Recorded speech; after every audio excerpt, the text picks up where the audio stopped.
তোমার হাতগুলো তো চেনা চেনা লাগছে। কে তুমি? কে তুমি? বলো, কে তুমি?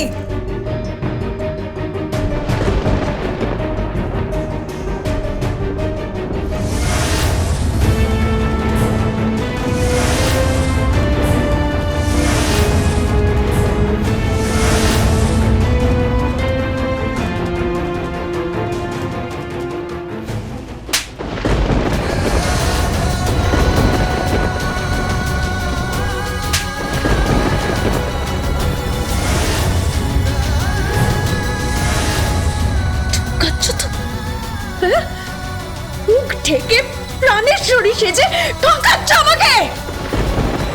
আমার ব্লাউজের পিন আটকাতে এসেছিলে তুমি উইদাউট মাই কনসেন্ট। এত বড় সাহস, এত বড় স্পর্ধা। ভুল হয়ে গেছে ম্যাম সাহেব, ভুল হয়ে গেছে। আপনি আমার কথা একবার শুনুন। এসো, এসো আমার সাথে।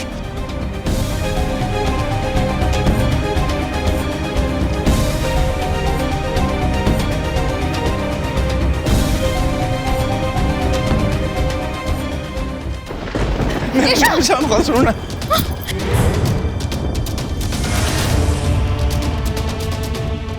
ম্যাম সাহেব আমার কথা শুনুন না। ম্যাম সাহেব ডাক্তার ম্যাম সাহেব, ম্যাম সাহেব আমার কথা শুনুন একবার। এসো তাড়াতাড়ি। ম্যাম সাহেব, ম্যাম সাহেব, এই দেখো, দেখো সবাই, আমাদের প্রাণেশ্বরী আমাকে ঠকাচ্ছে। মেজনা, কিরে দেখ দেখ।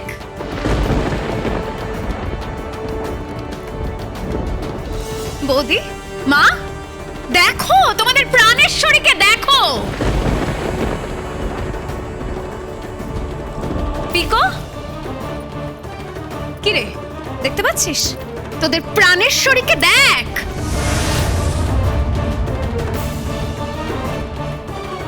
ড্যাডি, দেখো তোমাদের প্রাণেশ্বরীকে। তোমরা কি জানতে ওকে? হ্যাঁ জানি।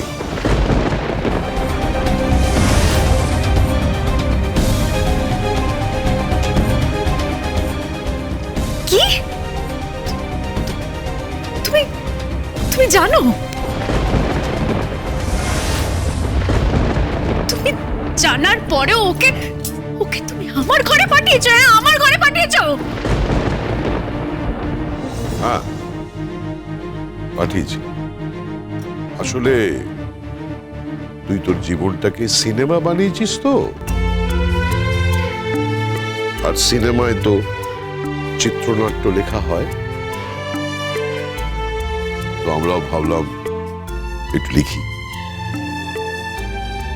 এই ছেলেটা তোর কাছে আসার জন্য ব্যাকুল হয়ে যাচ্ছে, তাই ভাবলাম ওকে সাজিয়ে গুজিয়ে যদি তোর কাছে নিয়ে যাওয়া যায়, ছেলেটাও একটু শান্তি পেল। আমি এখনো বলছি তোকে, তুই ওর সঙ্গে ফিরে যা গ্রামে, তুই ওর সাথে সংসার কর।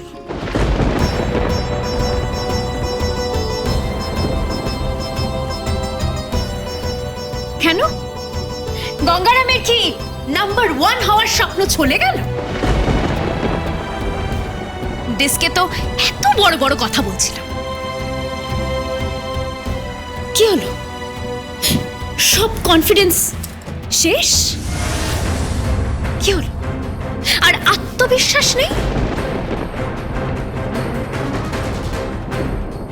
তাহলে তুমি একটা কাজ করো, তুমি নাক্ষত দাও।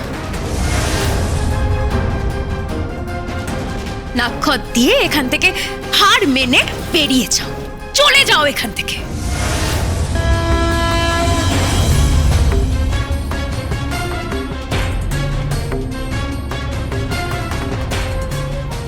দরকার নেই তোমাকে।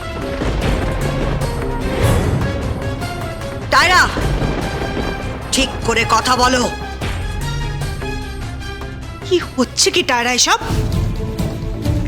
এই, কি করছিস তুই এগুলো?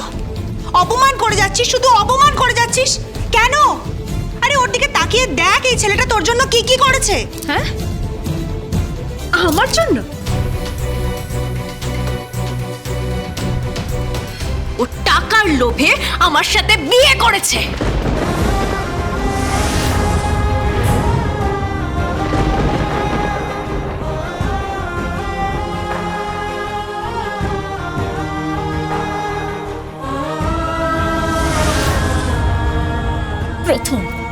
প্রথম সর্বনাশটা করেছে, তারপর আমাকে শ্বশুর বাড়ি নিয়ে গিয়ে সেখানে গিয়ে আমাকে হ্যারাস করেছে।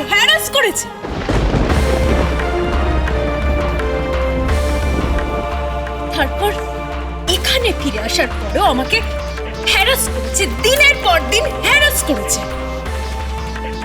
এই mister Gangaram, I don't want you, right?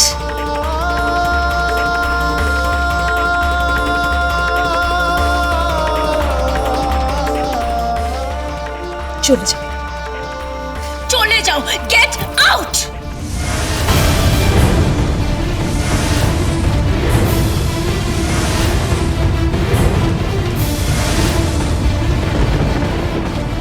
দাদা,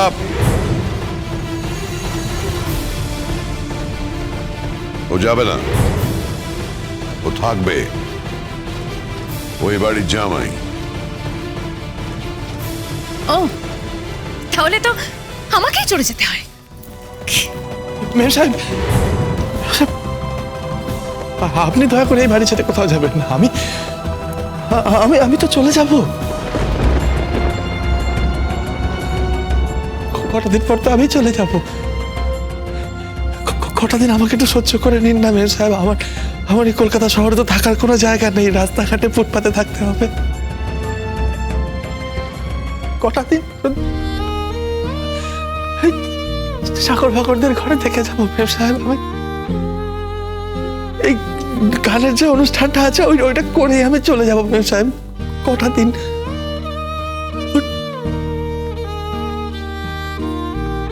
কথা দিচ্ছ?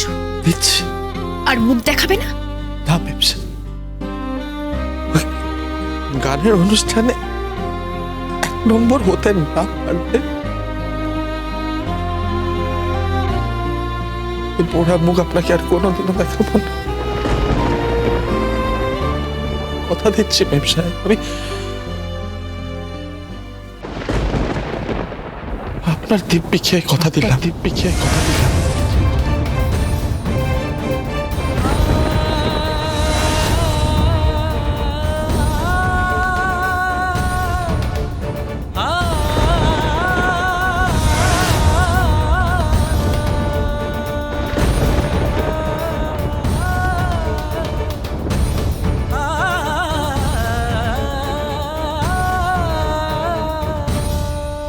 অন্যায় করলি, অনেক বড় অন্যায় করলি। বারবার এই ছেলেটাকে তুই দুঃখ দিচ্ছিস, বারবার কষ্ট দিচ্ছিস। ঠিক করলি না।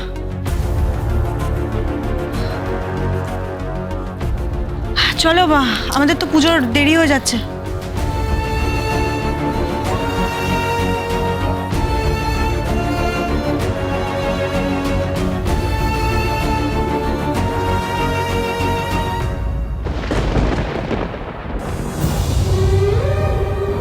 গানের অনুষ্ঠানে 1 নম্বর হতে না পারলে পোড়া মুখ আপনাকে আর কোনোদিনও দেখাবো না। আপনার দিব্যি খেয়ে কথা দিলাম।